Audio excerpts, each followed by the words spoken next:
Allora, cari telespettatori, come ogni venerdì noi ci occupiamo con lo SPCGL e non soltanto con la CGIL di problemi che riguardano la società, e quest'oggi analizziamo con le nostre esperte, ve le presento subito, il DDL stupri, semplicizzando, di cui si è parlato moltissimo, di cui non tutti hanno piena chiarezza, e di alcuni cambiamenti che sono avvenuti, cercando di capire le ragioni dal punto di vista del sindacato di contentezza o meno per quel che è successo. Allora, Ivana Fogo del coordinamento Donne SPCGL del Veneto, ben ritrovata qui con noi. Buona giornata. E ben collegata Margherita Grigolato, Dipartimento Politiche Inclusive della CGIL del Veneto. Grazie anche a lei. Grazie a voi, buona giornata, buone rivisitazioni. Esatto. Allora, segretaria, perché porre l'attenzione? Premessa, voi del sindacato pensionate dello SPCGL state molto attente a queste dinamiche e sorvegliate, vigilate, ponete l'allert alla grande importanza che ha il rispetto delle donne, giovani ma anche anziane.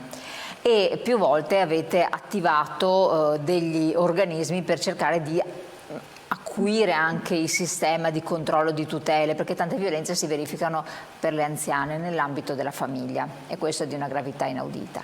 DDL stupri, che cos'è?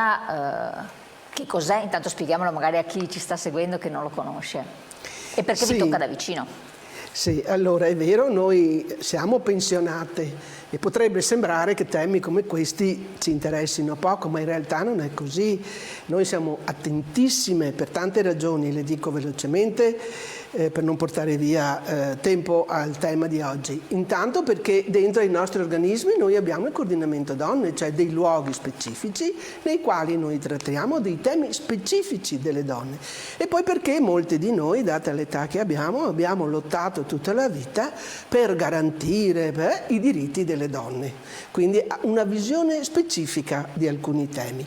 Questo tema, il DDL stupri, a nostro avviso, entra proprio dentro a questo filone. Qual è la vicenda? La diciamo velocemente con l'aiuto delle slide che abbiamo preparato per semplificare. L'abbiamo intitolata la centralità del consenso, ma poi mi spiegherò meglio. Ci tengo a sottolineare che abbiamo lo SPI, CGIL del Veneto, ma anche la CGIL del Veneto e anche il logo del coordinamento donne. Quindi è proprio un tema trasversale a tutta la nostra organizzazione. Ne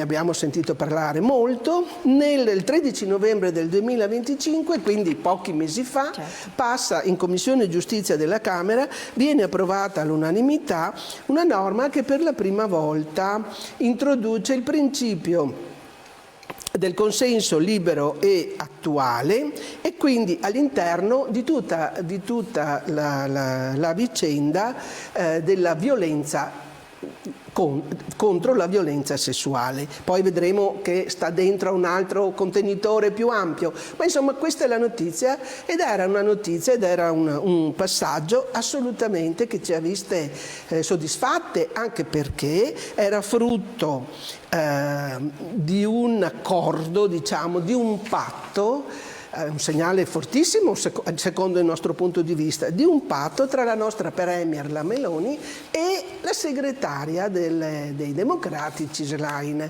Quindi proprio un tema che riguardava in particolare le donne. Viene approvata all'unanimità, introduce a nostro avviso il concetto di volontà esplicita, e di fatto noi c'era quello slogan solo sì e sì. Ora, che cos'è? Diciamo in poche parole che cos'è il consenso, perché altrimenti rischiamo. Ma insomma, il consenso, per come non solo lo vediamo noi, ma è l'incontro tra due volontà, deve essere un consenso esplicito e deve emergere dal momento, dal comportamento, da fatti espliciti, dal contesto nel quale ci troviamo.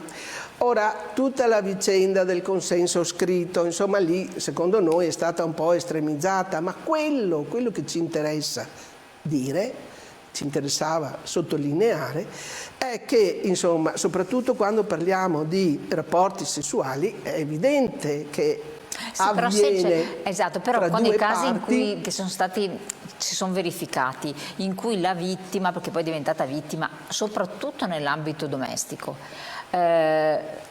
sembra consentire perché non ha la volontà e ha paura di dire, certo, no, ma anche sì, di dire, sì.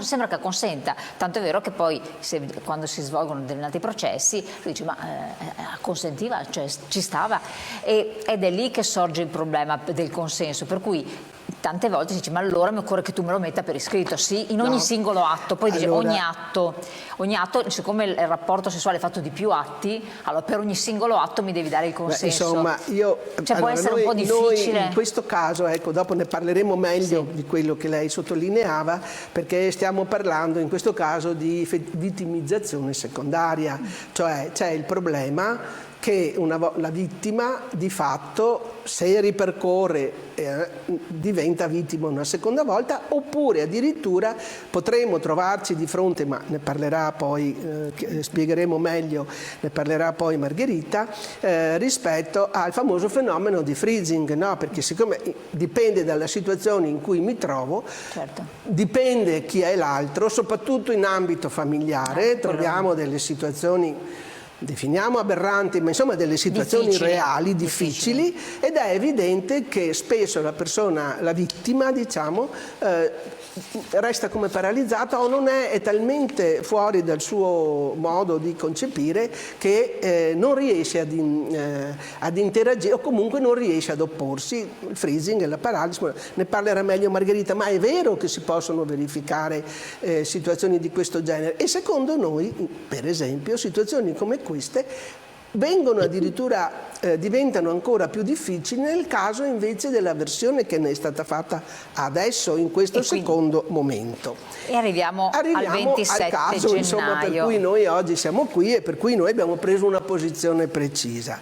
L'iter passa al Senato e il 27 gennaio del 2026, quindi 5-6 giorni fa, 10 giorni fa, la Commissione Giustizia del Senato approva con 12 sì e 10 no, un nuovo testo proposto dalla relatrice, la senatrice Giuliana Bongiorno, e si sostituisce il riferimento a consenso libero e attuale con il concetto volontà contraria alla relazione sessuale, e poi dentro il testo 2 o 3 parole dopo si fa riferimento alla parola dissenso.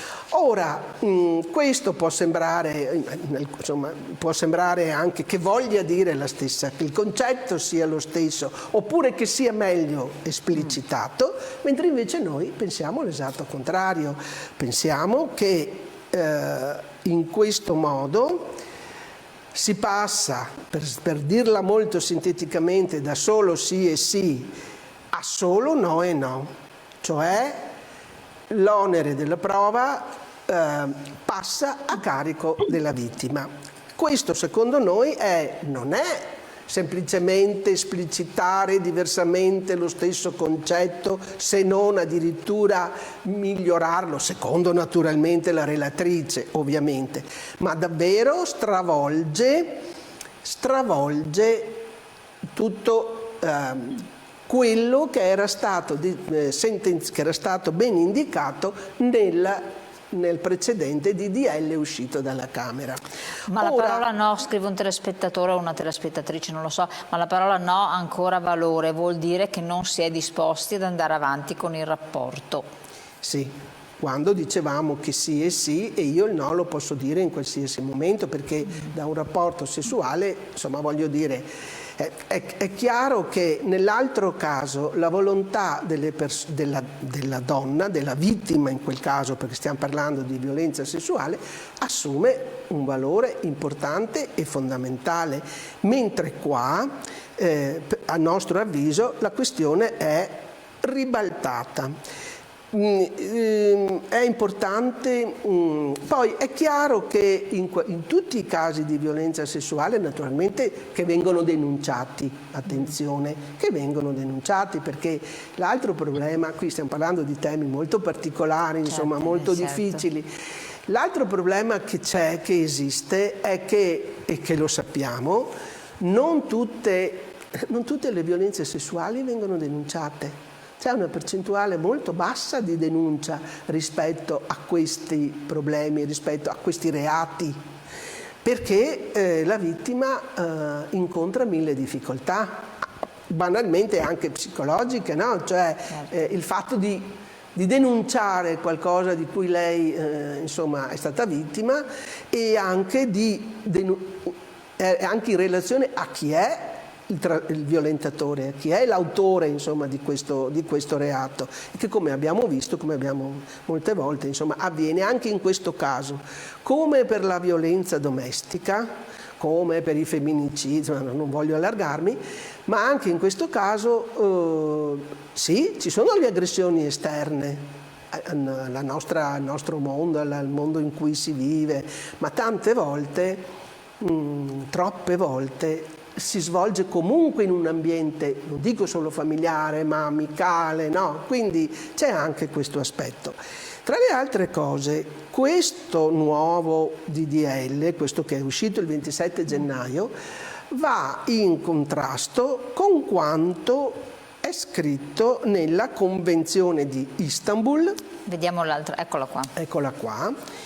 La Convenzione di Istanbul è una convenzione che è stata fatta nel 2011, che tratta tutti i temi, in particolare i temi della violenza sulle donne di qualsiasi natura, perché la violenza può essere fisica, può essere sessuale, psicologica, economica, quindi domestica, quindi sono tanti gli aspetti della violenza. E lì, insomma, sono testi un po' lunghi, però vale la pena di leggerli se uno vuole approfondire questi temi, perché davvero si fa un'analisi, c'è una descrizione precisa, si entra dentro. E a quella convenzione, che è del 2011, a cui hanno partecipato tutti gli Stati europei, c'era naturalmente anche l'Italia, che ha sottoscritto questo patto ed è stata ratificata con una legge nel 2013.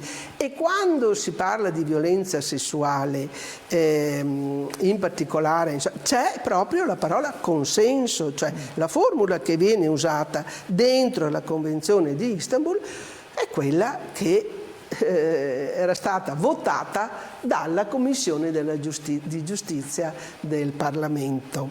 Allora, esiste anche un contrasto tra quanto è stato siglato e legiferato dall'Italia nel 2013 e quanto invece esce dal nuovo DDL, questo ultimo del Senato.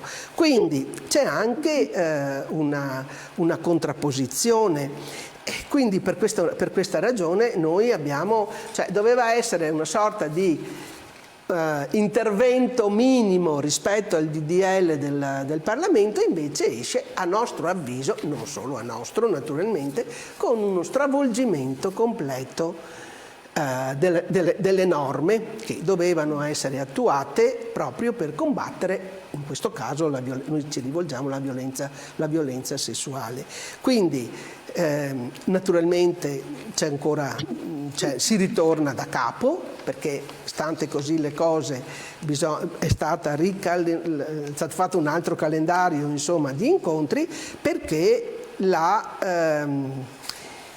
la definizione si allontana da quanto era stato deciso in Parlamento. Ecco, relativamente, per completare il discorso, poi andiamo qualche secondo in pubblicità, perché non basta il dissenso? Abbiamo qui la slide. Sì, adesso lo spiegherà. Allora facciamo così, andiamo in pubblicità, dopo spieghiamo perché non basterebbe il dissenso. Sì, perché il dissenso non ci trova d'accordo, esatto. Perché questa parola... No, ma dopo torniamo. Ecco. Qualche secondo, poi siamo di nuovo con voi.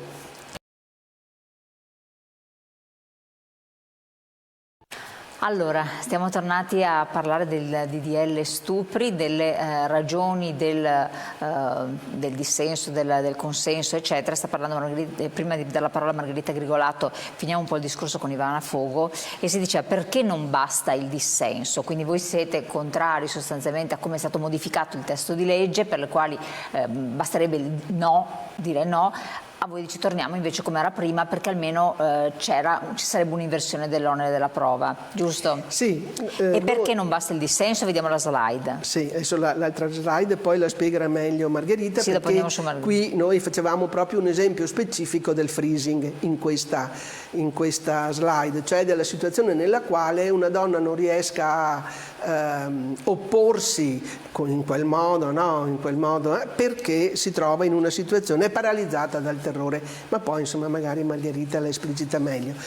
La cosa che a noi sconvolge di più è che a nostro avviso si torna come eravamo prima, cioè non abbiamo, come dire, abbiamo scherzato, no? Nel senso che adesso queste saranno ripercussioni magari culturali nel tempo, ma deve essere chiaro che c'è un rapporto tra due persone che devono essere entrambe consenzienti. Se dicono è un no e l'altra persona deve fermarsi, non può continuare ad andare alla ricerca di giustificazioni, scusanti, situazioni non ho capito, avevo inteso male, diceva no ma voleva dire sì. Adesso io non voglio proprio ma allora entrare... questo sì benedetto come va dimostrato? Deve essere fatto un atto scritto? Ma no, insomma io penso che no, perché quando si verifica, perché quando il testo dice ogni atto nel rapporto ci sono vari atti per cui a un certo punto può darsi che uno vada un po' oltre, il no fermerebbe, mentre mi hai detto sì, ci stai, che so io, ti proponi eccetera e poi cambia a un certo punto perché arrivi fino a un certo livello, quindi bisogna fare un modulo di consenso in modo tale che... Allora no, voi capite che non è possibile, non è possibile, ma la questione è molto in questo caso davvero è la vittima che deve dimostrare che ha detto non solo alla parola no, se ti dico no, non solo la parola no, ma che deve dimostrare che ha compiuto si è difesa, ripeto, passa dall'aggressore alla vittima. Ecco, questo è fondamentale. È la vittimizzazione secondaria, a parte la vittimizzazione secondaria che è quando poi devi dimostrarlo. No, chiarissimo. Adesso dobbiamo dare la parola a Margherita Grigolato che deve dire la sua relativamente a questi aspetti qua. Segretaria. È con noi? Salve. Eccola qua. Allora, riprendiamo sul discorso del dissenso. Però io vorrei riallacciarmi a quello che diceva Ivana partendo da un altro presupposto. La Convenzione di Istanbul, che è stata ripresa e attualizzata dal Parlamento italiano, dà la possibilità appunto di fare una norma che era stata concordata da maggioranza e minoranza. Per la prima volta in Italia c'è una premier donna, c'è una segretaria meglio del partito di minoranza relativa, quindi del PD. Fanno un accordo per cui si riesce ad avere una norma che va nella direzione della Convenzione di Istanbul, con la quale hanno già fatto norme uguali altri stati come la Spagna, la Francia, e bastava copiare da quello. Improvvisamente, perché devono fare, perché c'è un problema politico all'interno della maggioranza, o meglio perché devono dar ragione ad un certo partito, meglio ai maschi di un certo partito della maggioranza, cioè alla Lega, improvvisamente si cambia tutto. La cosa che mi dà fastidio a me personalmente, ma ho sentito anche altre donne, che sia una donna, cioè l'avvocata Bongiorno, che è quella che propone questo cambiamento. Allora si torna indietro di 40 anni, nel senso che da sempre, da quando esistono le donne, cioè da quando siamo nate, con gli uomini ovviamente, ma quando c'è il genere femminile, sono sempre state le donne a dover difendersi da un atto di aggressione da parte dell'uomo. Eravamo arrivati ad una normativa che dice Se ti dico di sì è sì, non è che ti devo dire di sì al primo bacio, a quando ci sono le prime effusioni, a quando c'è il petting, non è questo, è quando ti dico di sì è sì, ma nel momento in cui ti dico di no ti devi fermare. Altro è invece, se deve essere, se è no, perché come diceva giustamente Ivana prima, io a volte posso aver dato impressione che andava bene. Inizia e dico di no, ma tu non l'hai capito. Dici, ma non era chiaro che avevi detto di no. Se poi mi hai fatto bere o abbiamo bevuto inizialmente tutti e due d'accordo e poi, perdonatemi, mica sempre un rapporto a due. Di solito gli stupri che sono denunciati sono a più persone, quindi mi avete fatto bere. Sono sotto l'effetto di farmaci anche a volte e di alcol, quindi non sono in me, e anche se dico di no non è considerato da chi sta facendo la violenza sufficiente. Ribaltate la frittata, provate a mettervi voi nei panni di quella donna che non è in grado di dire di no. Io non so se a voi è successo, a me è successo di non riuscire a dire di no. E vi garantisco che non è una bellissima situazione. Poi non hai voglia di denunciare perché non vedi l'ora che finisca, ma nel caso tu avessi il coraggio e avessi modo di dire sono stata violentata, con il ritorno di questa, scusate, con il cambio del 27 di gennaio, tu non la denunci più. Si disincentivano le richieste di aiuto, si disincentiva e aumenterà il sommerso rispetto al fatto che le donne non denunciano. Questo non vuol dire che ci saranno, cioè che nel testo iniziale, quello di novembre, le donne possono, cioè sono, come dire, tutelate al massimo e sicuramente denunciano. Le donne fanno fatica a denunciare perché attiene alla propria sfera personale oltre che alla sfera pubblica.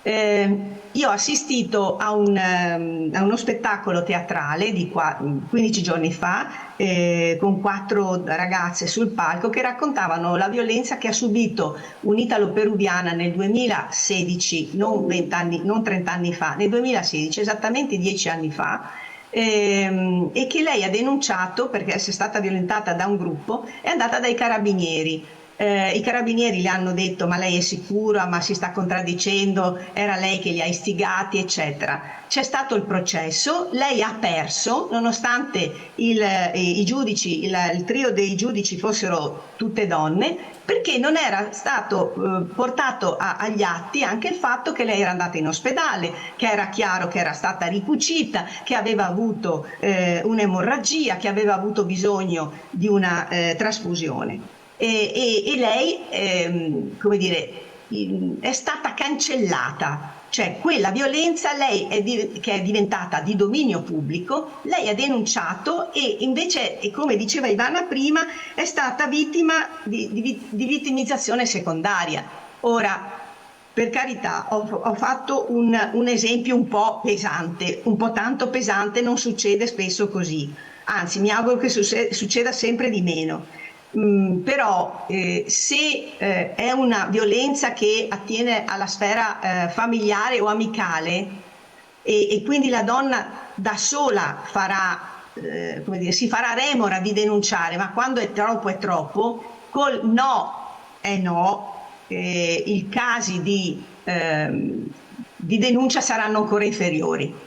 Certo, però nel caso l'esempio che lei faceva, poi nel frattempo è arrivato anche un messaggio, dicevo, però appunto là stava l'avvocato a portare gli atti alle perizie del pronto soccorso. Noi parliamo sempre di casi di violenza che bisogna andare al pronto soccorso, diciamo sempre che bisogna avere gli elementi probatori, questo è un dato di fatto, che sia sì, che sia no, che ci sia un testo di legge o l'altro, lì è stata un'omissione rilevante. Scusa, è come le ma non necessariamente bisogna andare a farsele diagnosticare al pronto soccorso, perché sennò dopo magari una settimana, un mese non ci sono neanche più, e quindi questo è stato un caso un po' particolare, insomma. No, difatti la questione è spesso e volentieri che nello stupro, se non c'è una violenza efferata, non ci sono magari le condizioni fisiche per dirlo. Non necessariamente una deve andare in ospedale. Non so se Certo, mi sono sì, spiegata. sì, chiaro. Quello che volevo chiedere... Perché di fatto quando è cambiato nei decenni precedenti attraverso i vari processi per violenza sessuale, il cambio che ha dato l'avvocata Lagostena Bassi è stato fondamentale, cioè alcune donne, diciamo, hanno subito violenza anche se non ci sono le prove, come posso dire, Certo, fisiche, di strappi, ho reso, perché sono certo. magari dal punto di vista anatomico più elastiche. Questo non vuol dire assolutamente che non ci sia stata la violenza. Chiaro. Un attimo solo leggo i due messaggi che sono arrivati poc'anzi, così facciamo capire che i nostri telespettatori sono partecipi. Non credo che il legislatore intendesse creare un problema alle donne, anche perché era una donna, perché si scontrerebbe con tutta l'opinione pubblica. Nessuna persona normale vuole gli stupri e gli stupri non hanno colore e politica. Così dovrebbe infatti essere, anche perché sennò non avrebbe senso. Infatti a me viene da pensare, se era un avvocato, ma è un altro messaggio: complimenti allo SPI che si fa sempre portavoce di grandi problemi e disagi anche se non riguardano i pensionati, bravi e vi seguiamo sempre. Ecco, quindi in realtà purtroppo questi fatti, quando sono domestici, tra le pareti domestiche, possono riguardare anche le persone anziane e certo, questo è un altro problema in certo, realtà noi abbiamo una grande attenzione rispetto alle violenze sulle donne anziane, in particolare tutte le violenze domestiche, sì. E su questo insomma ci stiamo anche lavorando e siamo sempre molto attenti. In conclusione, Margherita Grigolato, c'è un aumento delle pene, questo può andare bene? Vi vedo soddisfatti? Guardi, come dire, sarà strano, però a noi non interessa molto che ci sia l'aumento delle pene. A parte che sarebbe importante che ci fosse la pena, che ci fosse la certezza della pena, mentre spesso e volentieri poi questi escono, ma non è l'inasprimento delle pene che ci aiuta. Io ho bisogno, io donna che ho avuto il coraggio di denunciare, devo essere certa che non sarò vittima in quel processo, che verranno ascoltate le mie ragioni e sarà chi mi ha usato violenza a dover spiegare se aveva capito bene, se non aveva capito, e a portare le prove esattamente al contrario, cioè le stesse prove che abbiamo dovuto portare noi donne per centinaia di anni a nostra discolpa. Cioè tu mi violenti, io devo anche dimostrare che sono stata violentata e che non sono io che mi sono messa a tua disposizione. Chiaro, grazie Margherita Grigolato, siamo in chiusura, una battuta di chiusura Ivana Fogel perché dobbiamo proprio chiudere. Sì, ma no va bene, io non posso fare altro che confermare questo. Nell'ultima slide c'è proprio una frase che si sintetizza quello che noi vogliamo dire: si dà per scontato la disponibilità sessuale delle donne a meno che lo stupratore non capisca chiaramente un no. Cioè, questo è la prima, cioè questa frase che a mio avviso è proprio il riassunto del motivo per cui noi pensiamo che questo DDL sia sbagliato e ci faccia tornare indietro. Chiaro. Ora ripartirà la discussione e vi aggiorneremo su come andrà. Partiremo con l'iter e noi ci saremo ovviamente tutte, anche noi pensionate. Grazie Ivana Fogel, coordinamento donne dello SPI CGIL del Veneto, grazie a Margherita Grigolato, Dipartimento Politiche Inclusive CGIL del Veneto, grazie a voi di aver partecipato e di averci seguito. Naturalmente rivedete la puntata su YouTube e sul web. Buon proseguimento.